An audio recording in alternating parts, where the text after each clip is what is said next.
Hello guys, welcome to my YouTube channel. मैं Sanju sir आप सभी का अपने चैनल पर बहुत वेलकम करता हूं।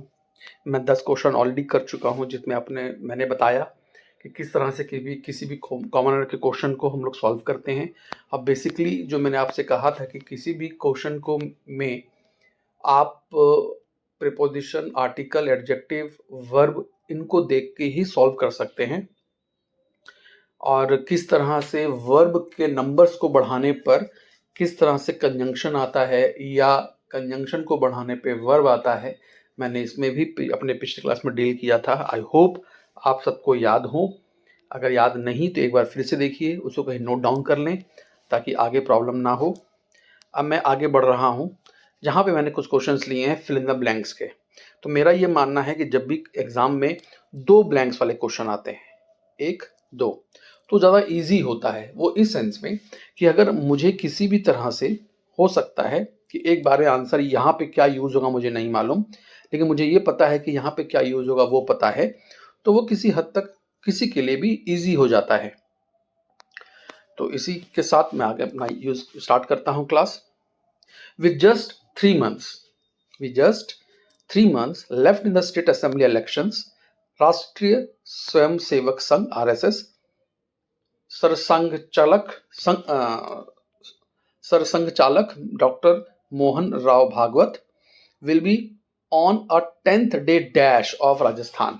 अब चूंकि इलेक्शन चल रहा है तो कोई भी संचालक जो यहाँ पे डॉक्टर मोहन राव हैं वो क्या करेंगे राजस्थान में, वो आएंगे विल बी ऑन होंगे 10 दिन के लिए। कहां पर होंगे? राजस्थान में होंगे। तो यहां पर कि आने या जाने की बात हो रही है, इसका मतलब इसमें उस हिसाब से प्ले सेट नहीं हो रहा, तो स्टे अपने आप खत्म। स्टे हो सकता है। टूर, टूर मतलब हम टूर पे जा रहे हैं या टूर पे आ रहे हैं, तो टूर एक सेंस में हमको आने जाने का बात बताएगा। रनिंग, अब रनिंग, रन ऑफ, यहां पे अगर मैं ये करूं कि इस ब्लैंक के बाद अगर आप थोड़ा सा ध्यान दें, और ये हमेशा ध्यान देना भी है आप लोगों को कि किसी भी ब्लैंक के बाद अगर प्रीपोजिशन हो यहाँ या एक नाउन के बाद अगर यहाँ पर भी होता तो भी हम उस प्रीपोजिशन को देखते, इस चीज के लिए कि यहाँ पे जो हम वर्ड यूज करेंगे वो वर्ड के साथ, यहाँ जैसे ऑफ है तो ऑफ आता है कि नहीं। तो रनिंग ऑन, तो यहाँ पे दौड़ने की बात तो नहीं हो रही है, यहाँ पे सीधा आने की बात हो रही है। तो उस हिसाब से स्टे, टूर और विजिट, ये तीनों मेरा सेट हो सकता है। मैं ये नहीं बोल रहा हूँ ये सेट होगा, हो सकता है। आगे देखते हैं। और Rajasthan, where he will dash in Jodhpur, Rajasthan में आएंगे और जोधपुर में क्या करेंगे? जोधपुर में सोएंगे, कैंप करेंगे। कैंप का मतलब कैंप लगाना, CAMP, ये स्पेलिंग गलत था। कैंप करना या सोएंगे, तो ऑब्वियस सोने के लिए तो नहीं आ रहे होंगे, कुछ ना कुछ करने के लिए आ रहे होंगे, इसलिए सी मेरा ऑब्वियस आंसर नजर आ रहा है। 12 number, jet Airways India limited dash it would its 49 stake in Jet Private Limited, the frequent flyer loyalty program subsidiary। ठीक है, तो जेट एयरवेज जो है वो क्या कर रहा है? वो चलकर आ रहा है, वो सो रहा है, वो एसर्ट, एसर्ट का मतलब होता है जोरदार तरीके से कुछ कहना। सेड मतलब बोलना, एसर्टेड, एसर्टेड का मतलब एसर्ट करना, सिंपल चीज बोलना। तो अब अगर आप ध्यान दें कि यहां भी एसर्टेड, यहां पर भी एसर्टेड, ठीक है। तो चल कर आ रहा है या सो रहा है, ये तो ऐसे खत्म हो रहा है। वो कुछ बता रहा होगा, या तो एसर्ट करेगा या तो बोलेगा या तो एसर्ट करेगा। क्या करेगा? It would dash its stake, अपने 49% स्टेक को जेट प्रिविलेज प्राइवेट लिमिटेड में वो क्या करेगा? लगाएगा। लगाने, इन्वेस्ट करने की बात हो रही है। तो प्ले, मोनेटाइज मतलब समझते होंगे, अभी मोनेटाइजेशन मोदी जी ने किया था। मैनेज करना, वो मैनेज नहीं कर रहा, वो पैसा को लगाएगा। तो पैसा को लगाएगा, इट मीन्स मोनेटाइज करेगा, मतलब D answer. 13 number, solar capacity installation dash the country is at 25,000 megawatt और dash of the 22 target of 10,000 megawatt according to the mamcom. अगर हम ध्यान से देखें तो मेरा सेकंड ऑप्शन 1/8, 1/4, 2/3, 1/8 है। तो अगर मैं इसमें करना चाहूँ 25, ये 30, ये 30 खत्म, तो 1/4 निकलता है। अकेला आंसर मेरे पास बी है। सिंपल आंसर मेरा हो सकता है ये, इसमें हमको सोचने की जरूरत बिल्कुल भी नहीं थी। आई होप आपको समझ में आ रहा हो। Next, on Monday, the government dashed that it would merge Bank of Baroda, Vijaya Bank and Dena Bank to form the third largest dash in India. तो लार्जेस्ट क्या बनाएगा थर्ड भाई? अगर मैं सिर्फ इसकी बात करूं कि लार्जेस्ट थर्ड क्या, लेंडर ए नंबर, हाँ लेंडर मतलब देने वाला, इन्वेस्टर इन्वेस्ट करने वाला, बैंक इन्वेस्ट करती है कि पैसा देती है, तो ऑब्वियस इन्वेस्ट कर पैसा देती है, मतलब ए हो सकता है। रिटेलर, कोई रिटेलर और ये नहीं होता। बैंक, लार्जेस्ट बैंक बिल्कुल हो सकता है, लार्जेस्ट बैंक बन सकता है।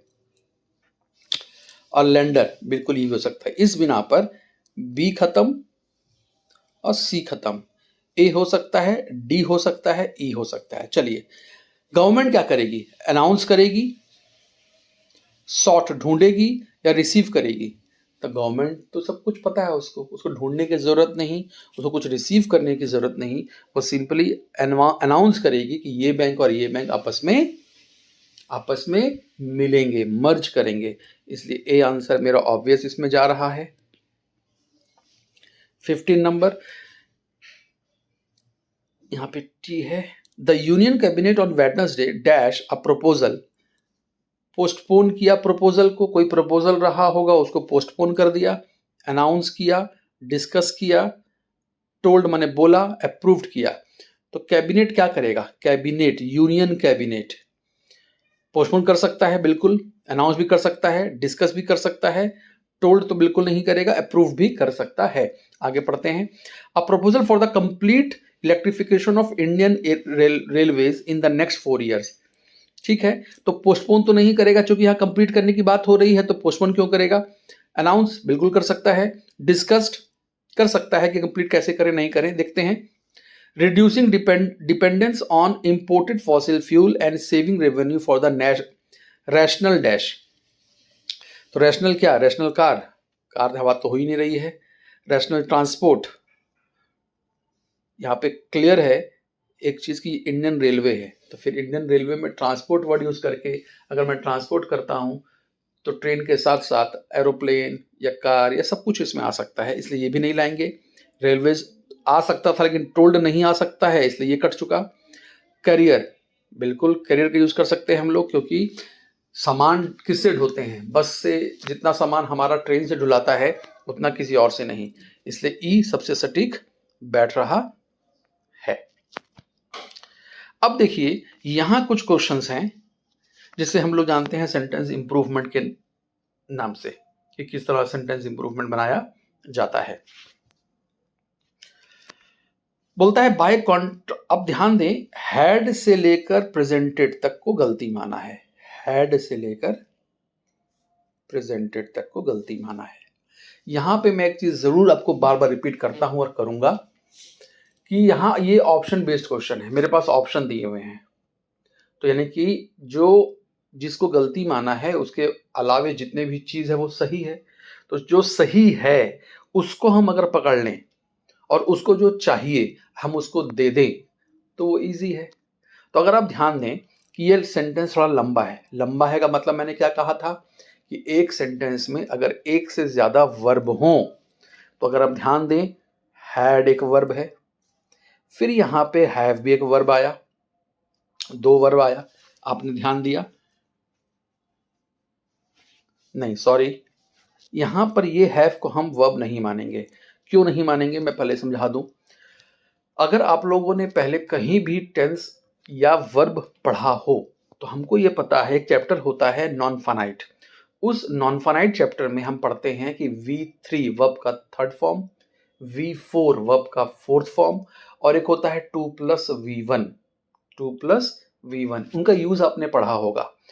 उसी में आप लोगों ने पढ़ा नॉन फाइनाइट चैप्टर में कि जेरंड किसको कहते हैं, पार्टिसिपल क्या होता है या इन्फिनेटिव क्या होता है। जेरंड का मतलब वर्ब का फोर्थ फॉर्म, पार्टिसिपल का मतलब वर्ब का थर्ड फॉर्म या फोर्थ फॉर्म, इन्फिनेटिव का मतलब 2+V1। तो अगर हम जेरंड कहते हैं तो जेरंड को नाउन कहा जाता है, पार्टिसिपल को एडजेक्टिव कहा जाता है, या 2+V1 उसको नाउन, एडजेक्टिव और एडवर्ब कहा जाता है। तो इन ब्रीफ, इन नटशेल में ये कह सकता हूं कि अगर वर्ब का फोर्थ फॉर्म आपको दिखा तो या तो वो नाउन होगा या तो वो एडजेक्टिव होगा। आप इसको जरूर नोट कर लें। वर्ब का फोर्थ फॉर्म जो सेंटेंस में आता है वो या तो नाउन बन के आता है या एडजेक्टिव बन के आता है। वर्ब का थर्ड फॉर्म या एडवर्ब बन के आता है या एडजेक्टिव बन के आता है। और 2+V1 नाउन, एडजेक्टिव या एडवर्ब बन के आता है। तो इसमें हमने देखा कि V4, V3 और 2+V1 ये तीनों जो हैं ये एडजेक्टिव हैं। V4 एडजेक्टिव नाउन था, V4 एडजेक्टिव नाउन था, V3 एडजेक्टिव एडवर्ब था और 2+V1 एडजेक्टिव एडवर्ब और नाउन था। तो ये तीनों एडजेक्टिव जरूर होते हैं। तो मैंने ये चीज पहले भी कहा था कि आप कोई भी चैप्टर जब पढ़ते हो ग्रामर में, अगर आप बात आती है एडजेक्टिव की तो उसको आप ध्यान से पढ़िए, क्योंकि एडजेक्टिव अपने आप में बहुत कुछ समेटे हुए है। तो ये तो बात हो गई कि अगर मैं बोलूं वर्ब का कितना फॉर्म्स होता है तो V1, V2, V3, V4 और V5 5 फॉर्म है। V1 गो, वेंट, गॉन, गोइंग, गोज। तो 2+ जो V1 है इसको क्यों छोड़ दिया मैंने? तो सिर्फ समझाने के सेंस में मैं इसको V6 बोल रहा हूं। सिर्फ समझाने के सेंस में, V6 होता नहीं है, आप इसको कुछ भी बोल सकते हो, मैं इसको V6 बोल रहा हूं। V6 का मतलब 2+V1, मतलब जैसे अगर गो का फॉर्म मैं करूं तो go, went, gone, going, goes, to go. सिर्फ समझाने के सेंस में, मैंने कहा V6 होता नहीं है, सिर्फ समझाने के सेंस में। तो जिसमें अब हम लोग क्या देखा कि V3, V4 और V6, 3, 4, 6 ये वर्ब है ही नहीं, या तो ये एडजेक्टिव है, या तो ये एडवर्ब है, या तो ये नाउन है। V3, V4, V6 तो वर्ब बचा कौन? 1, 2, 5। V1, V2, V5, 1, 2, 5, 1, 2, 5। तो इसमें याद रखिएगा कि 2 और 5 वर्ब का सेकंड फॉर्म, मतलब गो, वेंट तो वेंट, और V5 का मतलब जिसमें S लगा हुआ हो, और जिसमें S लगता है वर्ब में वो सिंगुलर होता है। तो वर्ब का जो फिफ्थ फॉर्म होता है और जो वर्ब का सेकंड फॉर्म होता है ये 100% वर्ब होंगे। कुछ भी कर लो वर्ब होंगे। और हेल्पिंग वर्ब्स जो मैंने बताया है पहले आपको कि 24 हेल्पिंग वर्ब्स होते हैं। तो हम लोगों ने क्या देखा कि 24 हेल्पिंग वर्ब्स, V2 और V5 26 वर्ब्स जो हैं वो 100% वर्ब हैं। V3, V4, V6 कभी वर्ब नहीं होगा। वर्ब का सेकंड फॉर्म, वर्ब का फोर्थ फॉर्म और हेल्पिंग वर्ब्स 100% वर्ब होंगे। V3, V4, V6 कभी वर्ब नहीं होगा। अब बचा V1, तो V1 तभी वर्ब होगा जब उसके लेफ्ट वर्ब ना हो। V1 के लेफ्ट अगर वर्ब नहीं है तो V1 होगा वर्ब, और अगर V1 के लेफ्ट वर्ब है, कोई भी वर्ब है जिसको वर्ब कहते हैं, जैसे V2 हो, V5 हो, हेल्पिंग वर्ब हो, इनमें से कोई भी है तो ये V1 वर्ब नहीं होगा। तो अब अगर आप इस क्वेश्चन में थोड़ा ध्यान दें तो क्या है, इस हैव मतलब V1 के पहले हैड है, इस V1 के पहले हैड है, तो V1 तो वर्ब हो ही नहीं सकता, वर्ब हो ही नहीं सकता, तो ये ऐसे गलत हो गया। गलत नहीं हुआ, मतलब ये वर्ब नहीं है। तो एक वर्ब मुझको हैड मिला, एक वर्ब मुझको वॉज मिला। आप बोलोगे सर प्रेजेंटेड क्यों नहीं लिया? तो हैव के बाद वर्ब किस फॉर्म में आता है? V3 के फॉर्म में आता है। मैंने अभी कहा कि V3 वर्ब नहीं है, तो ये भी वर्ब नहीं था, ये भी वर्ब नहीं था, अकेला 2 वर्ब बचा। तो अब मैंने बताया आपको कि जब सेंटेंस में 2 वर्ब होते हैं तो हमें क्या चाहिए होता है? हमें एक कंजंक्शन चाहिए होता है। ये मैंने डील किया है पहले भी, तो ध्यान दें यहाँ पर विच कंजंक्शन है। एक कंजंक्शन तो कितना वर्ब मिलना चाहिए according to rule? 2 verb. Obvious बिल्कुल है, मिल रहा है हमको 2 वर्ब। चलिए यहाँ तक तो कोई दिक्कत नहीं। अब मैंने कहा कि जो हमको ऑलरेडी सही है उसमें अगर कोई चीज़ मिल रहा है तो फिर हम उसी से लेकर चलते हैं। तो अगर आप ध्यान दो, मैं फिर से थोड़ा सा अंडरलाइन कर दूं कि गलत किसको माना है? हैड से लेकर प्रेजेंटेड तक को गलती माना है। ध्यान दीजिए, कंजंक्शन गलती नहीं माना। लेकिन हमको ये पता है कि कंजंक्शन का क्या रूल है कि एक कंजंक्शन पे दो वर्ब रखना होगा, दो वर्ब। इस वॉ से गलती नहीं माना, यानी कि इस ये एक वर्ब तो मेरे पास रहेगा ही रहेगा, इसमें हम छूना भी नहीं है। लेकिन इस हैड को वो गलती मान रहा है, तो हम हैड को अगर मैं छूता भी हूं तो चूंकि मुझे इस विच की वजह से इस सेंटेंस में दो वर्ब चाहिए, ठीक। तो अगर मैं हैड को चेंज भी करूंगा तो किसी ना किसी वर्ब में ही चेंज करूंगा, क्योंकि हैड एक हेल्पिंग वर्ब है और हेल्पिंग वर्ब हमेशा वर्ब होता है। ध्यान दें, यहां पर हैड का हैड रखा है, यहां भी हैड रखा है, वॉज रखा है, वुड रखा है, मतलब कि यहां पे सबको वर्ब रखा है। ये तो करना पड़ेगा, एक बात। दूसरी बात, अब जब हम कंजंक्शन के साथ एक से अधिक वर्ब लाते हैं, जैसे इसमें आया है, तो आप लोगों ने जरूर पढ़ा होगा कि ये क्लॉज बनता है। अब ये क्लॉज क्या है? तो क्लॉज मतलब part of a sentence which has incomplete meaning. एक सेंटेंस है, ये एक सेंटेंस का पार्ट ही है, इसके पास सब कुछ होगा, सब्जेक्ट होगा, वर्ब होगा, कॉम्प्लीमेंट हो सकता है, ऑब्जेक्ट हो सकता है, जो एक सेंटेंस को चाहिए हर चीज इसके पास है। लेकिन उस कंजंक्शन की वजह से ये इनकम्प्लीट सेंस देता है, कंजंक्शन की वजह से, यानी कि इस विच से लेकर इस डिफिकल्टीज तक ये एक सबऑर्डिनेट कंजंक्शन है, सबऑर्डिनेट क्लॉज है। तो रूल क्या है ग्रामर, अगर आपने टेंस पढ़ा होगा कि अगर मेन क्लॉज पास्ट में हो तो अगर ये सबऑर्डिनेट कंजंक्शन है तो बच गया। मतलब ध्यान दीजिएंगे, बहुत इंपॉर्टेंट चीज बता रहा हूं, मतलब ये यहां से लेकर यहां तक और फिर इस वॉज से लेकर इजी तक, मतलब the by contrast the construction of great temples was relatively easy. इसको ऐसे पढ़ लीजिए, ये जो है ये मेन क्लॉज है। तो रूल क्या है कि अगर मेन क्लॉज पास्ट में हो, बिल्कुल पास्ट में है, तो सबऑर्डिनेट पास्ट में होके रहेगा। हैड पास्ट है, बिल्कुल है, तो ऑप्शन में ध्यान दीजिए, हैड भी पास्ट है, ये भी पास्ट है, ये भी पास्ट है, ये भी पास्ट है, इसमें ध्यान रखना है। अब हमको ये भी पता है, टेंस में हम लोगों ने ये भी पढ़ा होगा, आप लोग जहां भी आप पढ़ते हो या किसी किताब से या किसी कोचिंग में आपको जरूर बताया गया होगा कि अगर मेन क्लॉज पास्ट में हो तो सबऑर्डिनेट भी पास्ट में होगा ही, सबऑर्डिनेट पास्ट में होगा ही। लेकिन अगर आप हिंदी में इसको पकड़ना चाहें और वो ये बता रहा हो कि हमें सबऑर्डिनेट में प्रेजेंट टेंस चाहिए, तो इसको आप प्रेजेंट में रख नहीं सकते, मान सकते हैं। मतलब कि ज़रूरत हमको हो रखने का इज एम आर, तो उसकी जगह पे हम रखेंगे वॉज और वर। हमको ज़रूरत हो रखने का V1 या V5, तो हम रखेंगे V2। मतलब ध्यान दीजिए, प्रेजेंट होने पर मैं पास्ट रख रहा हूँ, प्रेजेंट होने पे पास्ट रखते हैं, पास्ट होने पर परफेक्ट रखते हैं। ये तो क्लियर है, यहाँ तक हो गया।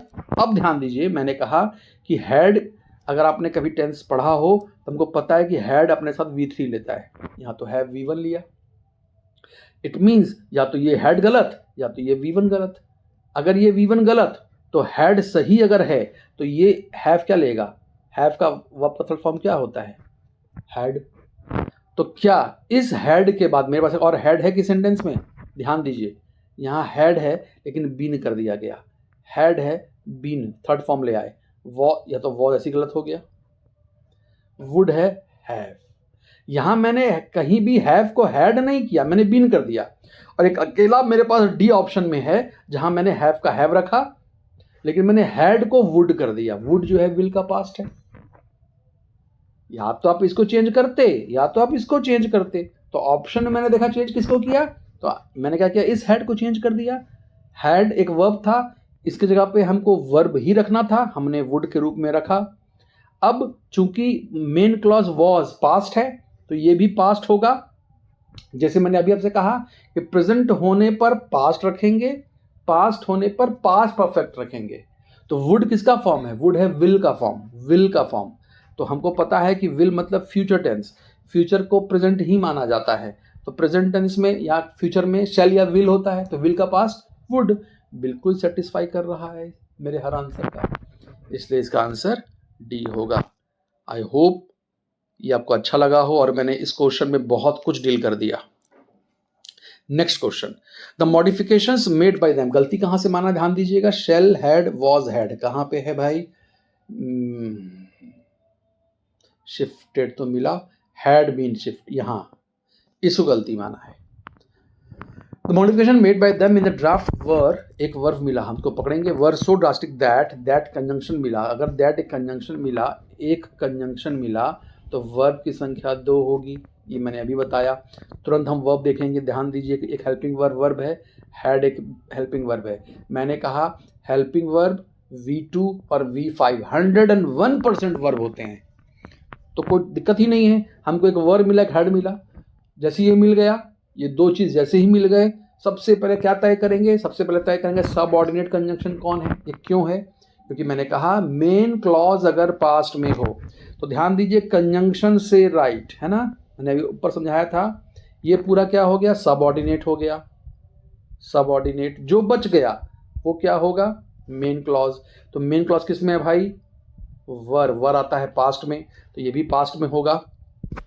तो हैड तो पास्ट होता है, क्यों पास्ट होगा, मैंने अभी कहा क्योंकि वर मेन क्लॉज पास्ट में है तो ये भी पास्ट में ही होगा, यहां बात तक कोई दिक्कत नहीं। तो अगर ये पास्ट होगा तो शैल तो पास्ट नहीं है, इसलिए ये गलत। हैड पास्ट बिल्कुल होता है। अब ध्यान दीजिए यहां वॉज लिया है, तो मैंने अभी कहा कि सबऑर्डिनेट में अगर प्रेजेंट की जरूरत हो, इज एम आर की जरूरत हो, तो हम वॉज या वर लेंगे। इट मीन्स अगर यहां प्रेजेंट की बात होती तो मैं ये वॉज ले लेता प्रेजेंट मानते हुए। टेंस में आप लोग दो चीज पढ़े होंगे, एक तो सिंपल टेंस जो पढ़ते हैं आप लोग, V1 प्रेजेंट में आता है, V2 पास्ट में आता है, शैल बी प्लस V1 इसमें आता है, ये तो पढ़ा आप लोगों ने पढ़ा होगा। लेकिन उसका आप लोग एक स्टेप आगे भी जरूर पढ़े होंगे, सीक्वेंस ऑफ टेंसेस भी पढ़े होंगे, क्योंकि टेंस में 3 चीज बेसिकली पढ़ा जाता है, एक्टिव एंड वॉइस, ये 2 चीज, और एक सीक्वेंस ऑफ टेंसेस। सीक्वेंस का मतलब ही है कि आप क्लॉज पढ़ रहे हैं, सीक्वेंस का मतलब ही है कि आप क्लॉज पढ़ रहे हैं। मतलब सबऑर्डिनेट अगर मेन क्लॉज पास्ट में है तो सबऑर्डिनेट पास्ट में होगा, यहां बात तक तो कोई दिक्कत नहीं। जिस सबऑर्डिनेट में अगर मुझको वॉजवर मिल रहा है, अगर मैं इसी कौन सा ले लूं वॉजवर, तो मुझे उसको प्रेजेंट मानना होगा। मैं एक एग्जांपल आपको देता हूं, मैं बोलूं उसने कहा, कोई लड़का है, उसने कहा कि उसके फादर मर गए। उसने कहा कि उसके फादर मर गए, ही सेड दैट, तो दैट के बाद जो मेरा सेंटेंस स्टार्ट होगा वो सबऑर्डिनेट होगा। इट मीन्स ही सेड जो है वो क्या रहा होगा, वो मेन क्लॉज रहा होगा। इसको मैं थोड़ा सा समझाने की कोशिश करता हूं। He said that his father, उसके फादर मर गए। अब ध्यान दीजिए, तो इस दैट से लेकर यहां जो बन रहा है वो सबऑर्डिनेट बन रहा है। इट मीन्स ये जो सेड है ये मेन क्लॉज का पार्ट है। मेन क्लॉज अगर पास्ट में हो तो यहां भी पास्ट होगा, ये मैंने अभी आपसे डील किया था, ये पास्ट होगा, अभी ये भी पास्ट होगा। तो भाई कैसे पास्ट होगा, तो ध्यान दीजिए कि उसके फादर मर गए, ये किस टेंस में जाएगा, उसके फादर मर गए, ये जाएगा पास्ट में, सिंपल पास्ट में। डाइड किस में जाएगा, ये डाइड में जाएगा।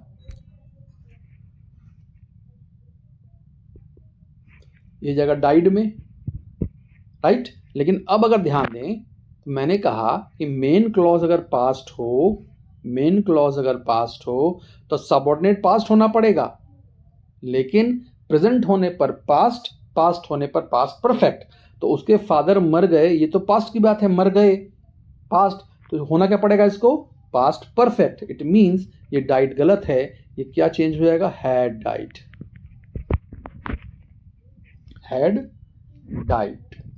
मतलब क्लॉज में हमेशा एक स्टेप पीछे चला जाता है, पीछे। प्रेजेंट होने पर पास्ट होने पर पास्ट परफेक्ट, इसको ध्यान रखें। और आप लोगों ने जरूर कहीं ना कहीं सुना होगा कि फ्यूचर को प्रेजेंट ही माना जाता है। अगर ऐसा नहीं सुना है तो आप अपने टीचर से क्लियर करें इस बात को, वो आपको समझाएंगे, बताएंगे कि क्यों ऐसा क्यों होता है, क्या होता है, वगैरह वगैरह। चलिए, तो अगर मैं इस वॉज को लूंगा, इट मीन्स कि मैं इसको प्रेजेंट मान रहा हूं। देख लेता हूं, the modifications made by them, जो मॉडिफिकेशंस उन्होंने किया इन द ड्राफ्ट, किसी भी ड्राफ्ट में, वर सो ड्रास्टिक, वो बहुत ड्रास्टिक था, that the entire frame basis had been shifted, ये सारे इम्फेसिस, सारे जोर को शिफ्ट किया जा रहा है। जो मॉडिफिकेशंस उनके द्वारा ड्राफ्ट में किया गया वो इतना ड्रास्टिक था कि सारे जोर को किया जा रहा है कि किया जा रहा था सेट हो रहा है। था सेट हो रहा है तो ये तो ऐसे ही गलत, क्योंकि ये प्रेजेंट की बात कर रहा है। हम ये भी पहले ही ये वाला गलत हो चुका था।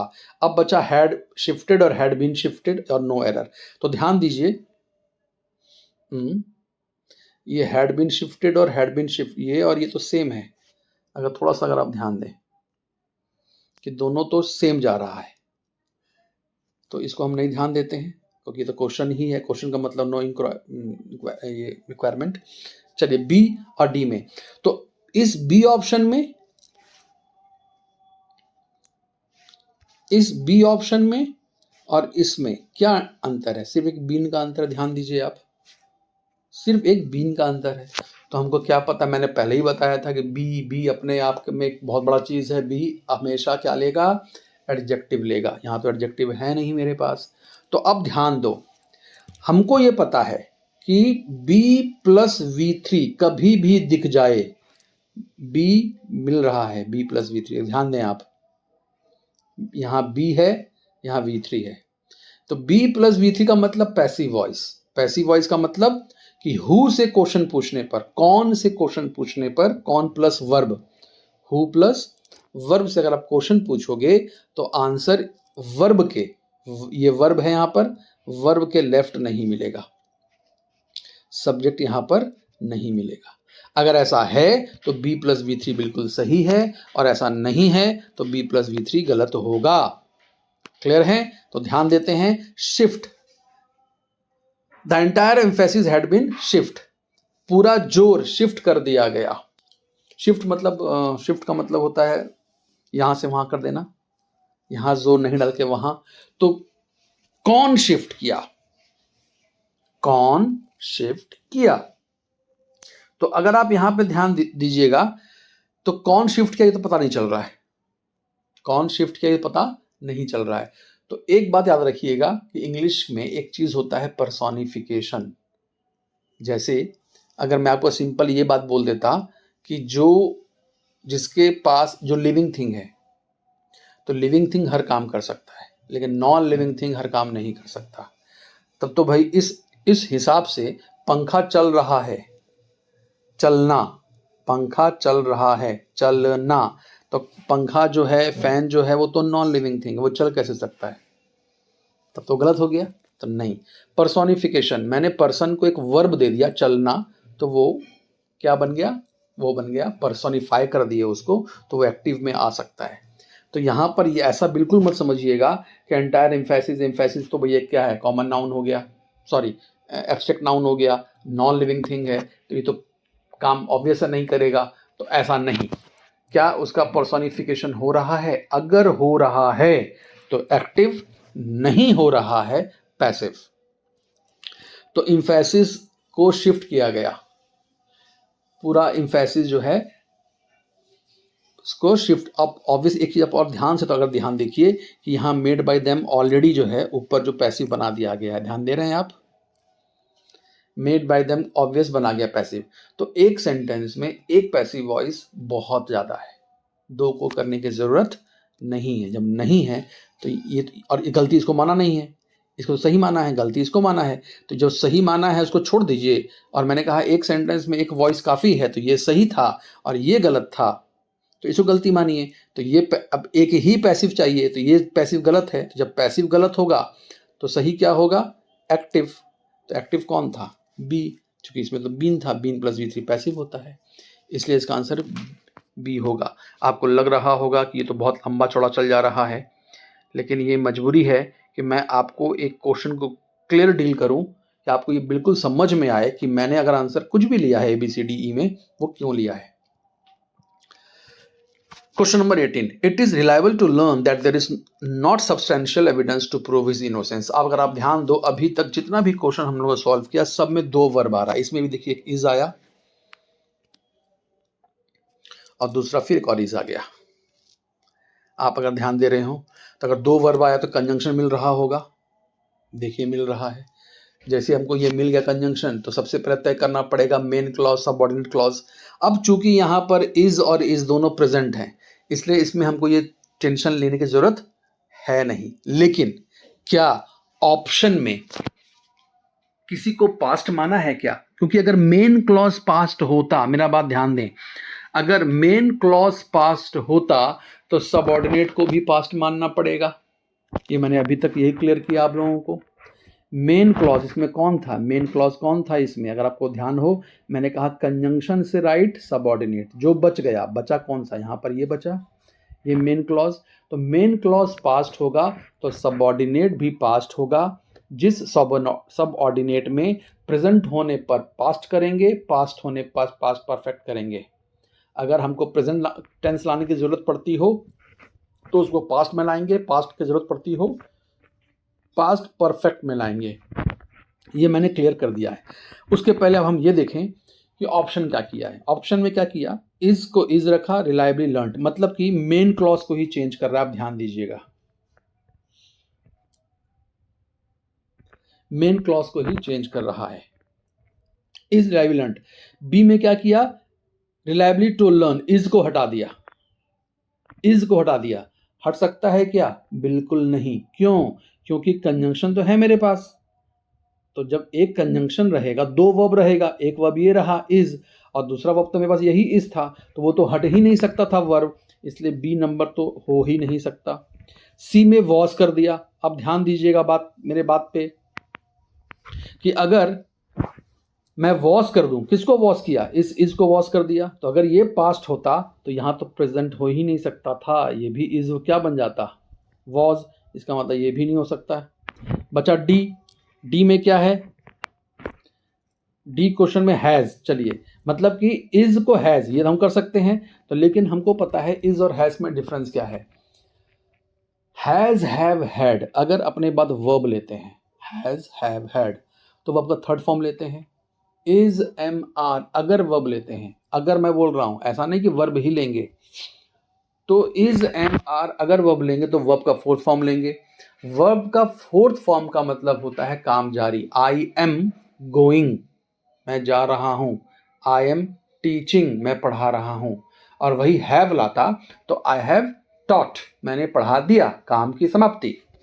तो यहां पे हमको ये तय करना पड़ेगा काम हो रहा है या नहीं। लेकिन उसके पहले अगर आप थोड़ा सा ध्यान दें कि ये जो इज है, ये क्या किया? V3 ले लिया, राइट, और इस हैज में ing आ गया। तो ध्यान रखिएगा, हैज, हैव, हैड के बाद V4 आ सकता है। ये मैं पहले भी डील किया हूं कि हैज, हैव, हैड या तो अपने बाद वर्ब का थर्ड फॉर्म, वर्ब का फोर्थ फॉर्म या वर्ब का सिक्स्थ फॉर्म लेता है।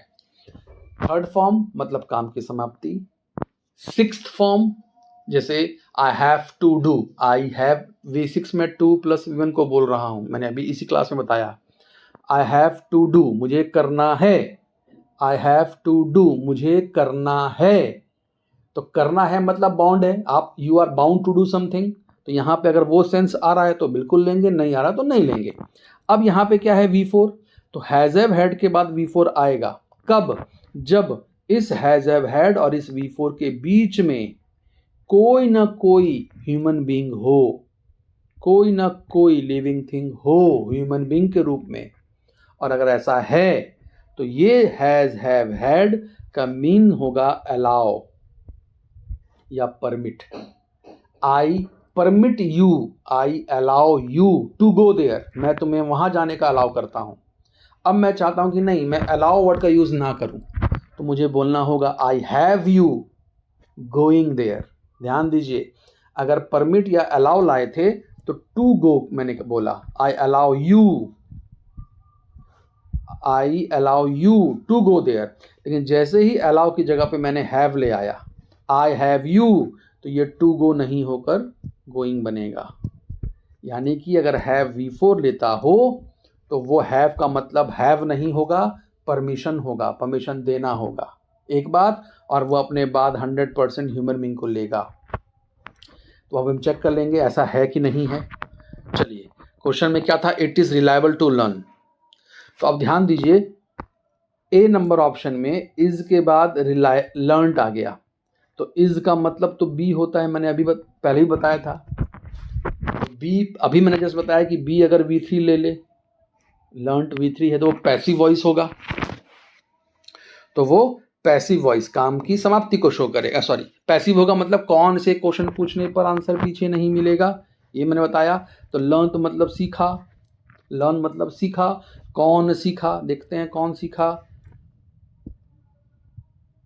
कौन सीखा, it is reliable to learn, कौन सीखा, सीखा कौन, इट सीख सकता है क्या, नहीं सीख सकता। अगर आप थोड़ा सा दिमाग लगाइएगा तो सीखा गया, जाना गया, जाना कौन, समझा कौन, ये तो दिया ही नहीं है, नहीं दिया है। इसका मतलब है कि ए आंसर तो हो सकता है। पैसिव तो हमको चाहिए, पैसिव का मतलब है B+B3 चाहिए, यहाँ पे B+B3 हो सकता है, यहाँ नहीं है, यहाँ नहीं है, यहाँ था लेकिन V4 को चाहिए था, यहाँ पर क्या आदमी नहीं था, गलत। क्वेश्चन में, फिर क्वेश्चन में क्या था, reliable, it is liable to learn, तो जैसी गलती था, तो ए हमारा ए आंसर ऐसा ही हो गया। आई होप आपको समझ में आया होगा। इसका एक तरीका और है जो मैं डील फिलहाल नहीं करना चाह रहा, थोड़ा सा लंबा क्लास हो जाएगा, अभी आप ऐसे ही समझ लीजिए तो ज़्यादा बेहतर है। ऑप्शन बेस्ड है, ऑप्शन दिया है तो हम सिर्फ ऑप्शन को पकड़ के ही सॉल्व कर सकते हैं और हो रहा है। नेक्स्ट, सक्सेसफुल से गलती माना है, मतलब यहाँ से गलती माना है कहाँ तक, ओवरवेलिंग तक। हमको यहाँ पे हैज़ मिला, मैंने अभी आपको कहा था कि हैज़, हैव, हैड हर हालत में V3 V4 V6 लेगा, V3 V4 V6 लेगा, V3 काम की समाप्ति पे लेगा, V4 मतलब कोई इंसान बीच में आएगा जहाँ पे उसका मतलब परमिशन या अलाउ होगा, V6 का मतलब बाउंड, आपको वो करना पड़ेगा, you have to do this, इस टाइप में कुछ आएगा। दूसरा, अगर हमको वर्ब का फॉर्म कहीं नहीं मिला तो हैज़, हैव, हैड अपने बाद नाउन लेते हैं, लेकिन नाउन लेंगे तो आर्टिकल के साथ, जैसे I have a pen, I have pen नहीं बोल सकते, I have a pen, I have a piece of paper, I have a son, I have a daughter, ऐसा कुछ होगा, आर्टिकल अ आया, आर्टिकल लेगा ही लेगा। चलिए, तो यहाँ पे क्या किया है भैया, सक्सीडेड को सक्सेसफुल कर दिया, सक्सेसफुल कर दिया, सक्सीडेड, सक्सीडेड। तो मैंने अभी आपसे एक चीज़ ये किया कि क्या क्या चीज़ चाहिए भैया, या तो वर्ब का फॉर्म V3 V4 V6 या तो नाउन। तो सक्सेसफुल में फुल बता रहा है, हम एडजेक्टिव है इसलिए ये गलत, फिर फुल है ये गलत, ये हो सकता है, ये हो सकता है, क्वेश्चन का मतलब जो सक्सीड ऊपर था ये भी हो सकता है। अंतर क्या है, टू इन और यहाँ पर है इन, ठीक है। फिर क्या है, ओवरवेम, ओवरकमिंग। अच्छा, ओवरवेम और ओवरकमिंग इसको भी चेंज करना होगा अगर हम ऑप्शन पे जाएंगे। यार इसका मतलब ये हुआ कि ये क्वेश्चन वर्ड का है, अगर वर्ड का मीनिंग आपको पता है कि ओवरकमिंग और ओवरवेम में क्या डिफरेंस है तब तो इजी से बनेगा, और नहीं तो फिर नहीं। तो ओवरवेम का मतलब क्या होता है, अपने, मैं किसी को देखकर ओवरवेम हो गया, मेरे आंख में आंसू आ गया, दिल रोने लगा, उस टाइप में। तो he has now succeeded in overcoming the grief. आप ग्रीफ मतलब उदासी, उदासी को ओवरकम करोगे, जीत कर आगे बढ़ोगे, कि उदासी को देखकर आप रोने लगोगे, आप सक्सीड हो गए हो ग्रीफ से, इसका मतलब आगे बढ़ गए आप, इसका मतलब ओवरवेमिंग गलत है, ओवरकमिंग, ओवरकम हो गए आप उस चीज से, उसको दबाकर आगे बढ़ गए। आई होप आपको मजा आ रहा हो, और मैंने जानबूझ के थोड़ा सा टफ क्वेश्चन उठाया है, सिंपल क्वेश्चन तो सब करते हैं, और मेरा ये मानना है कि एग्जाम में सिर्फ सिंपल क्वेश्चन आए ऐसा नहीं, और ये वैसे भी बैंक का क्वेश्चन है, वो भी PO लेवल का, थोड़ा सा टफ तो लगेगा। चलिए नेक्स्ट, डिस्पाइट देयर, गलती कहां से माना है, एंड चेंज्ड, चेंज्ड कहां पे है, चेंज यहां पे है। अच्छा, यहाँ टू को भी गलती माना, बाई से प्रीपोजिशन से ले लेते हैं हम लोग, by changing their decision. By changing, कहीं भी अगर आप किसी भी सेंटेंस में बाई प्लस V4 लाते हो तो इसका मतलब होता है ऐसा करने के बाद, बाद, आफ्टर, ऐसा करके तुम पास कर सकते हो, तो ऐसा करके पास कर सकते हो, इसका मतलब पहले करना पड़ेगा ऐसा, उसके बाद आप पास करोगे। तो it shows the process of something, it shows the protocols, ये दिमाग में रखिएगा, बाई प्लस V4। चलिए, डिस्पाइट देयर बेस्ट एफर्ट्स मतलब अच्छा एफर्ट लगाया, दे could not convince the member by changing their decision. तो डिस्पाइट देयर एफर्ट्स, जब मैं ये बोल रहा हूं कि मैंने एफर्ट्स लगा लिया, तो फिर बाय चेंजिंग देयर एफर्ट्स, एक ही चीज को मैं रिपीट क्यों कर रहा हूं? डिस्पाइट देयर बेस्ट एफर्ट्स मतलब उनके बेस्ट एफर्ट के बावजूद भी, मतलब कि बेस्ट एफर्ट लगा दिया गया, और बाय चेंजिंग वही चीज बता रहा है। तो भैया बाय चेंजिंग तो गलत है, तो गलत है तो ई नंबर तो गलत होगा ही। हमको तो भैया इंप्रूवमेंट चाहिए ही चाहिए, जो इंप्रूवमेंट हम लाएं। देखते हैं क्या ला सकते हैं। दे could not convince the member and change their, अच्छा डिसीजन वर्ड को गलती नहीं माना है। यहां पे अगर ध्यान दें,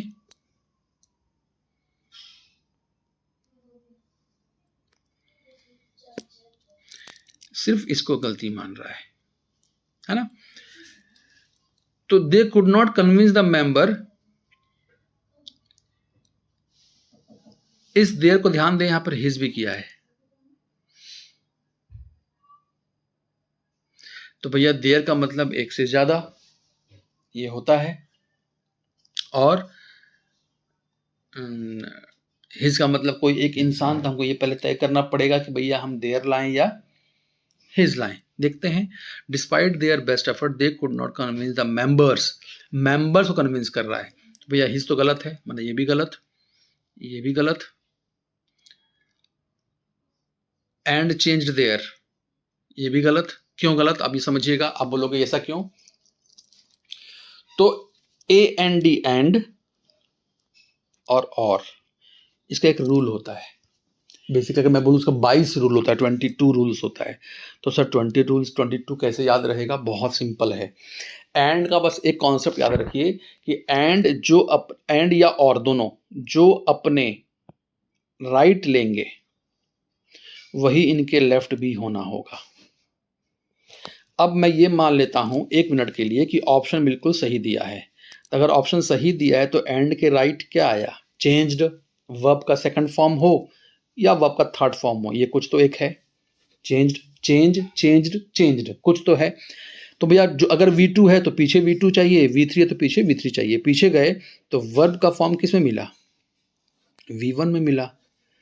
तो भैया गलत तो है, तो ये तो हम ले ही नहीं सकते क्योंकि इसको सही माना गया है ना।